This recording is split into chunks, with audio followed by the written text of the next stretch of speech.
great racetracks, high average speeds, and of course 2 really big stops as well, down there at Honda Corner, and then of course over to the top of the hill down into MG. But certainly when you look here, this is one of the great racetracks almost of the world, home of the Australian 500cc Motorcycle Championship. Also plays host to a round of the World Superbike Championship, Craig. Kozi Kalazidis carrying our ProCar Champ Series onboard camera in this round 2. Should be a great race, Steve Betts.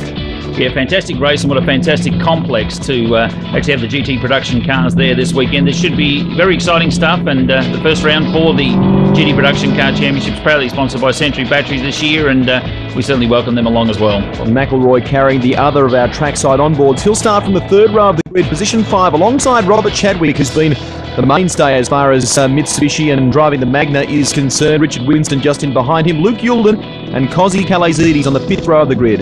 Then on the 6th row of the grid, we've got Jim McKinnon and Martin Doxey.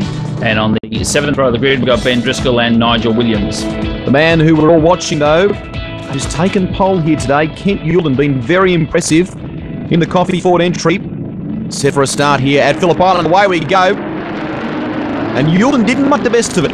No, in fact, Daryl Coon getting away a little bit off the start line earlier there, and of course he can, because this car is just slightly lighter in weight with the 6-cylinder power versus the V8 car. The 6-cylinder car always seems to get away, and I tell you what, Daryl Coon in this XR6 has really given the V8 guys a hard time. Alan Holgerson, an impressive start too in the Toyota Camry. He's up to 4th position. And now down the inside, Kent Youlden makes a move. Big lock up under brakes as well.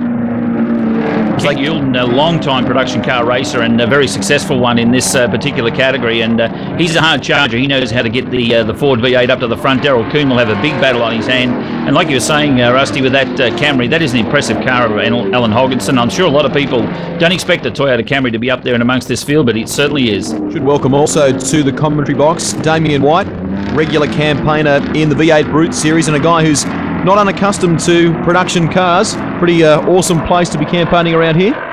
Great circuit, Rusty. Absolutely fantastic. I haven't raced here for a number of years, and I'm really looking forward to the next time I do. But on that Toyota, I've got to say that it's got a bit of a lawn bowls image in my circuit, in my circle of friends, and Toyota have got to be pleased with the fact that that has been shaken here. Well, Holgerson has been a bit of a standout since the commencement of the season, hasn't he?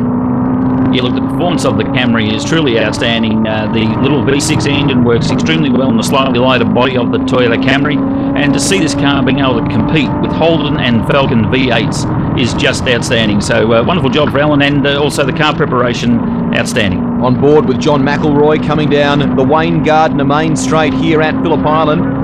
Over the start-finish line. We'll check the timeout for you, and a 1:58.65 for McElroy the last time around. By comparison to our race leader, Kent Youlden, boy oh boy, Youlden on cold tyres is going crazy, a 1:52.55. And the race between the Class E competitors, you can see on the screen now, the little Astra and the Proton Satria. This is always a tough competition. Oh, big moment here. This is McKinnon, I think, in all sorts of trouble in the Holden Astra, and now he seems to have gathered up. No, he's in more trouble. He's right up the outside of the circuit and over. McKinnon's gone over. Boy, oh boy.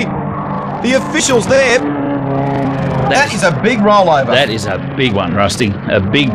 He lost control of the car on the inside of the circuit, come back onto the asphalt, lost control of it again, and off into the outside of the circuit, and then this big rollover. The car just propped as she went around sideways, and she's rolled up right up over the protection barrier. And he's out of the car. He's okay. That's fantastic. Fantastic. There's the safety equipment working for you once again. The regulations put on us by CAMS for safety equipment in these cars is worked once again beautifully. Damien White, red flag, and understandably so. That's happened at an incredibly fast part of the track, hasn't it? In any car, I mean... Talk us through the replay. I think he's gone through turn 1 there, and perhaps the tyres have not got up to the right temperature. He's understeered through the corner. He's right here, he's got back onto the track, and you can see the inside rear wheel lifting. He's just got carrying so much speed. I think when he's come back onto the track, he's relaxed a little and thought, I'm okay here, but when you've gone off into the dirt, Phillip Island's a cold place, the grass is probably still wet, the tyres have... any temperature in the tyres is gone, and well, let's just watch here, see exactly what happens. And Damien, you can see the actual car when it comes back onto the right-hand side of the racetrack here, gets into the sand trap sideways, and that's an instant tip over. That's scary. I mean, we call that in the circles a grip and trip, and that's an awful trip. Well, you saw a view out of Kozi Kalazidis' Proton. I mean, just look at see, he hit the fence there. Damn lucky that there's no one standing there on the fence. Well, he's out and A-OK, but a lot of damage sustained to the Castrol Holden Astra.